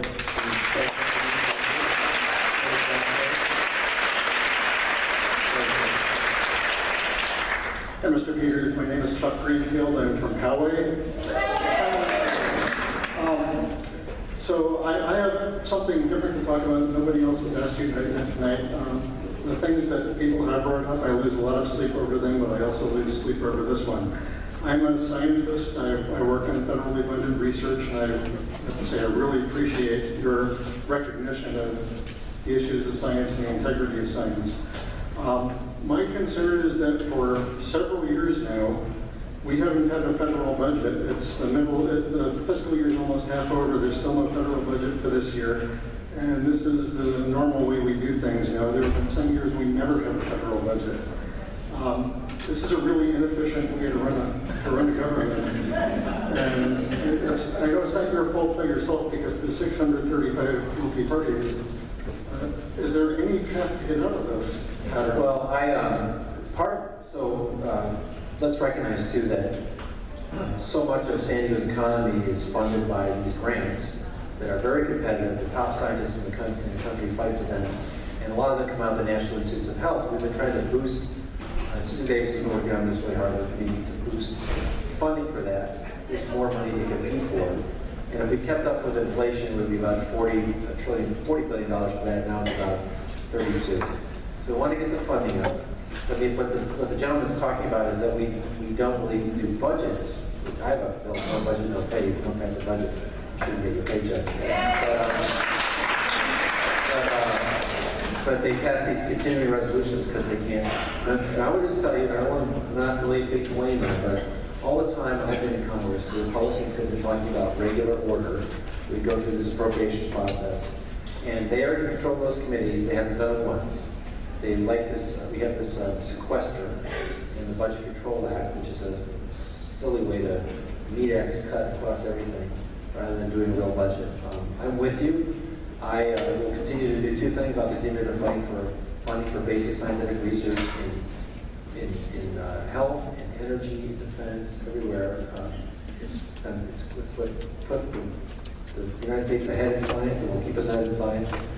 And it's great for San Diego. It's a huge part of our economy. And I'll try to work sitting down and using these committees like we're supposed to. You know, but this happens not just in appropriations. It happens, like I said, in energy and commerce, where we should have been having hearings on what to do about the Affordable Care Act, where we can make it better. We should have been doing it in a bipartisan way. And instead, this thing was declassified, fell out of the sky, dumped on us with no chance to review it, and that's what we're dealing with. So I'm not going to disagree with you. I'm just going to say that I'll be trying to make it better. Please do. My name is Eduardo Moncada. I'm a student at Mesa Community College. Everyone in this room and congressmen such as yourself are rightfully outraged at the possibility that Russians influence our presidential election, but the same representatives such as yourself seem to turn a blind eye when corporations influence our elections. And I find that every issue that we deal with, from healthcare, the reason why it's being repealed today is to help insurance companies and give the wealthiest Americans tax breaks. The reason why we have the most incarcerated citizens in any other countries, private prisons, funneling money into our elections. And the reason why mentally unstable people can get a gun and shoot 26 children in Newtown is because the NRA can donate millions of dollars to our elections. The corruption influence of money in politics has deadly consequences and destroys millions of Americans' lives. So, will you reject campaign contributions from corporations, special interests, super PACs, and registered lobbyists from your next campaign? And if you do, take that step and grow the courage to stand up to these influential figures that are destroying our country. First of all, comparing what Russia did to what any of those people did in the election, that's way off base. I don't see how. Well, it is. It's influencing our country to the demise of American people to help a small minority. All right, it's just a lame comparison, really. What Russia did is criminal, and it's a foreign power, and I just think it's different. I agree with you about campaign finance reform. I've said that before. I don't agree that corporations have free speech rights. I don't agree that they can, which is what got them Citizens United. I don't agree that they should have religious beliefs, which is why they have Hobby Lobby. So will you reject their donations? My turn. No shot. My turn. What's that? So I agree with you. I also agree that those disclosures all those countries should be disclosed. There should be no dark money, because you should know whether the ad you're watching is funded by a corporation, oil company, or union, or environmental group. You should know that, and I agree with you on that. Now, the reason I don't do what you say is because it's unilateral disarmament. I actually, I don't like playing by those rules. I don't like having to raise money, but I have to do it. And so to win my election, I will do that so that I can vote to stop this bad healthcare law, so that I can fight Russia's influence. And you can judge me by those policies that I take. I understand. I'm just going to say it, and I'll walk away. If you keep doing this, you will lose in 2018, and you will lose in 2020. That's why the Democrats lost in 2016. So just want to point that out. Let me just, I don't know why you walk away. I'll finish my question. You can walk away now. I'm going to speak. I actually made a proposal to my opponent that she would not accept, neither of us would accept any outside money, no PAC money. And she said, no, she said it's free speech. And I take money from, I don't take money from everybody, but I raise money is that I want to win the elections because I agree with you on these policy issues, and the only way I can do that is to have the money to fight. So.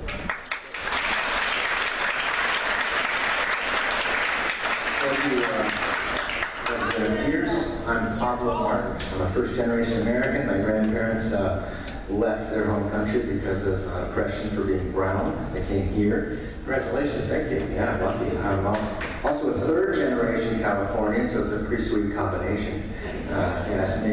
And I'm also here representing my little group. We're called the OB Resistance. We're a group who believes in resisting Trump's absurd, hateful policies, but doing so through positive actions, right? And I wanted to say I appreciate your reason and your deliberative approach, as well as your efforts on behalf of our environment. So this plan has been around for a long time.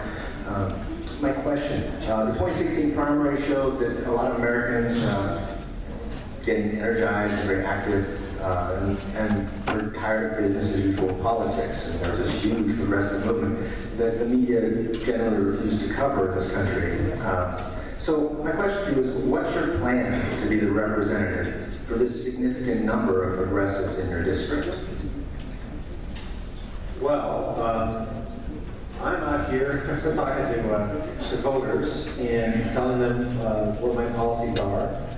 I'm pro-civil rights, whether that's the Voting Rights Act or LGBT issues, or women's rights issues. I am for saving the planet. I recognize that science tells us about climate change. I want to fix the Affordable Care Act so that everyone has access to health care that they can afford. And I don't know, I think those are pretty progressive viewpoints. And if people like those viewpoints, they will vote for me. They should have done. And if they don't, they'll let me know. Sometimes people let me know and they actually get me to tweak my position. So my plan is to do what I've been doing. I defeated a 6-term incumbent who was the biggest opponent of immigration in Congress. And in my re-election, I defeated a young councilman named Carbajal. The biggest opponent. What I'm doing, I think progressives are happy enough with me in this district right now. Thank you.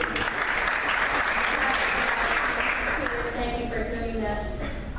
My name is Michonne. I live in Claremont, about a mile down the road. And you're lucky.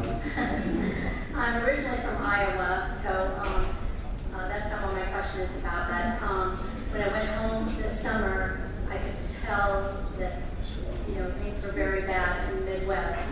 And there's a global economic slowdown, that hit parts of the country really badly, and a lot of them are also drug addicted and have alcohol problems. So they're, I think, not rational.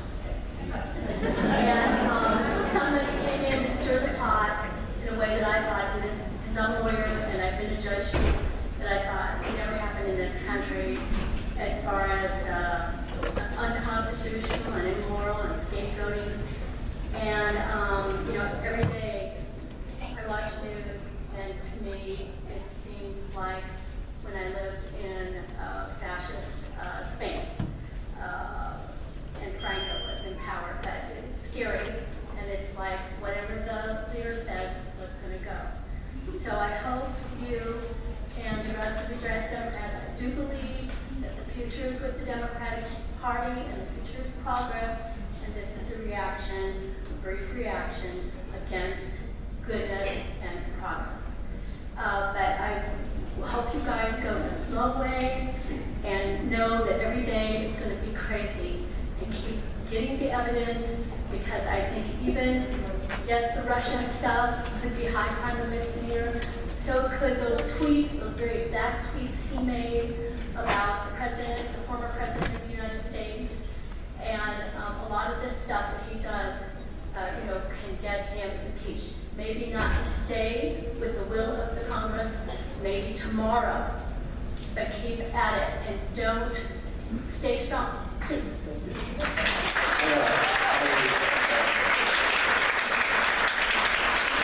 just want to say, I don't ever want to look down on people in the middle of the country. I think there's a tendency to do that. Even on Saturday Night Live, they were making fun of Olive Garden. No, seriously. And what we do is we set a sense to people that we don't respect their lives. And I do think that one thing about the Midwest, I'm from Michigan and grew up there. I mean, we are missing something up there. We better reach out and figure out why those people went the way they did, because they should be with us. They should be with that's our job. But I want to make sure that we really respect. So I'm a trial lawyer too. And one thing is you don't ever criticize the jurors. I feel that way about the voters too. Yeah. Hi, I'm Robin, and I live in Claremont. And first of all, I want to thank you for taking the extra time to get to the end of the line. And then last in line, yeah.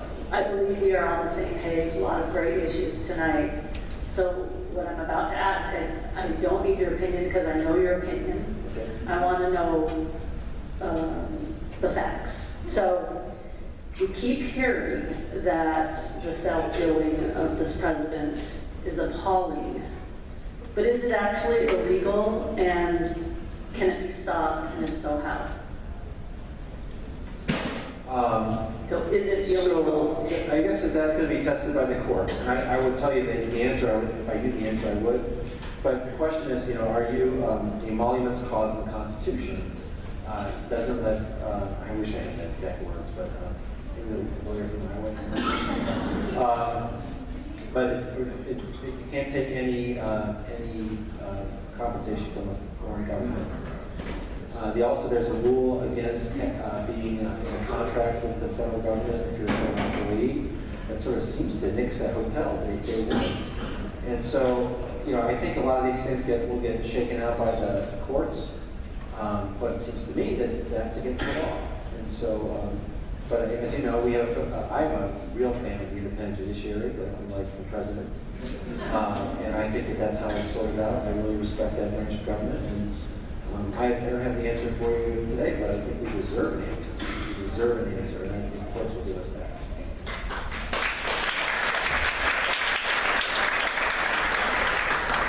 Hello, my name is Sonia. I'm from Pacific Beach, and I'm really surprised I finally got this on. My question is about the Congressional Budget Office and the numbers that they provided to us just lately. The number that we've been focusing on is the number of uninsured people that will go up, but we also need to consider the deficit, and the CBO reports that the deficit will go down eventually by about $337 billion, and that premiums eventually in 2026 will go down too. Obviously, we're all against the American Health Care Act. I think that's fair to say in this room.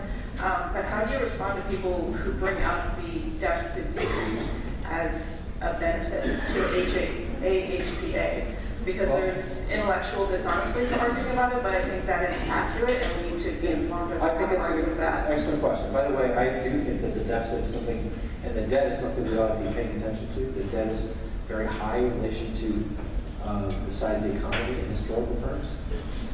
What you're talking about here, though, is the reason that if it goes down, $600 billion of that is just tax cuts for, the reason for that is that they're cutting Medicaid, basically. Yeah. So we extend Medicaid to people. And the way they're paying for that largely is with 600, we pay for the $600 billion in taxes, those will be cut out. So that's pretty financially irresponsible too. Those are tax cuts that people don't need. And our values should be, let's keep those taxes in place and care for people who need care. And that's sort of what the progressive tax system does. We know that it's legal under the Constitution, the taxing power. So I just think it's a mistake of values. And if you want to cut the budget, I would say cut $20 billion under your wall.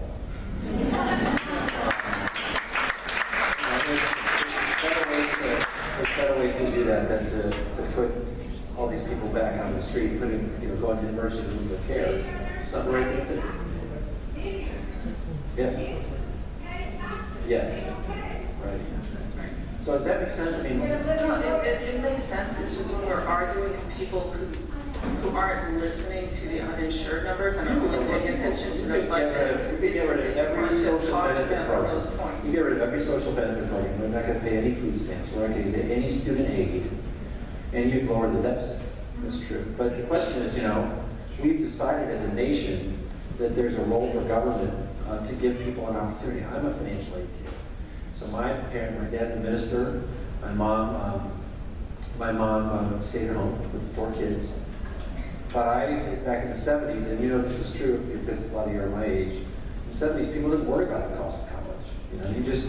Your kid could go to UC, it was a few $100. I went to Duke University on student loans, on grants. I had a work-study job, $265 an hour. Even Daryl Lyson thinks that's too low. But I got through without very much, because the country made a decision that it was important for the country to get me an education so I could get through, start my career and start paying taxes back. Do you think it's important to Republicans that people don't die? Well, I'm not going to speak. I think that's probably an incendiary comment you can make.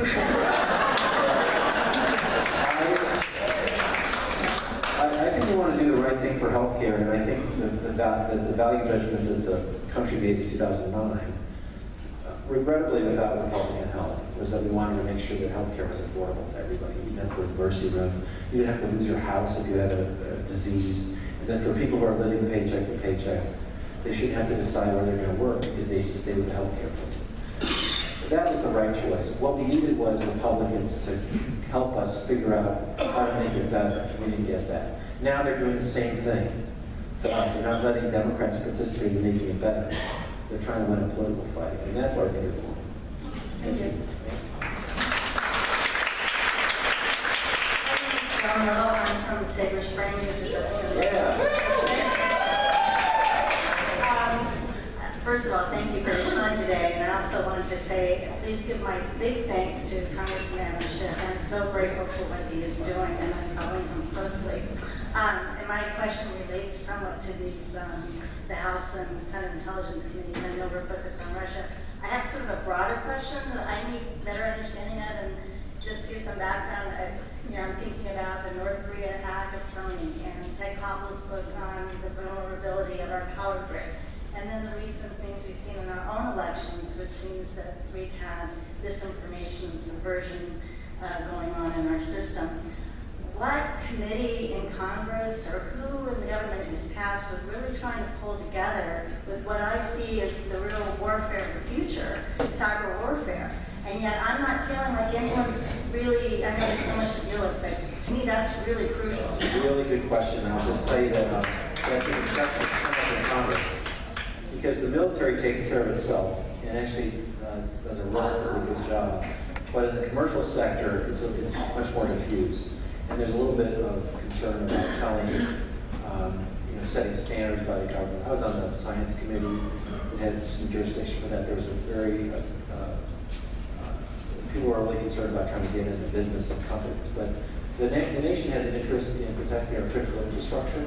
And I'm working in particular on the grid. That's my committee, the energy subcommittee. We want to make sure that we allow for distributed generation of solar and wind. But every time you open up the grid, you have another opportunity for cyber messing. How is it going to get passed? And so I think industry and the government together? I think it's a good question. Actually, would you give your name to my staff, and I can give you a little more specific update? Yeah, that would be great. Thank you. Made it. I'm not done yet. All easy. By the way, your staff is amazing. I know you know that, but I call like everybody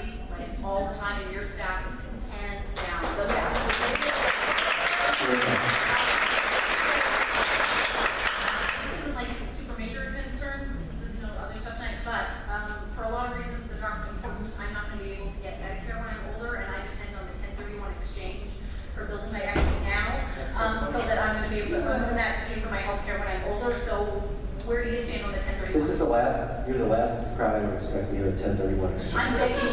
Hey, listen, I'm doing everything. I'm fighting for Medicare for everybody else. It's just not going to be there for me. In case you don't know, 1031 exchange basically allows you to change the property without and carry over the tax burden until you finally sell it. And it's an important lubricant for the economy. I think it's important to allow people the chance to use 1031 exchange and to try to be supportive of it. And I keep hearing there's tax reform, people are worried about it, but I don't hear many people want to get rid of it. So I think you're in good shape. You've been fighting, It's not always easy. We're not always very cohesive group, but I see you fighting for us, and thank you. It means a lot. Thank you.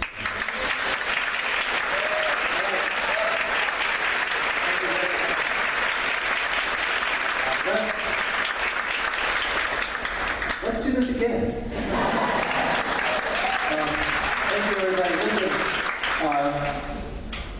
I can't tell you how important it is to me that this many people show up, and that you're showing up, and you're making your voices heard. People aren't hearing this just in Claremont, they're hearing this everywhere. They're hearing this across the country. And that's how we're going to change the hearts and the minds of some of these people who are going down the wrong path. And we'd like to do it now. This battle may last a couple of years, it may last 4 years, but you need to be engaged. I really appreciate your being here. It really gives me a lot of fire behind me to know that you're back here. Thank you so much. Let's fight and let's win.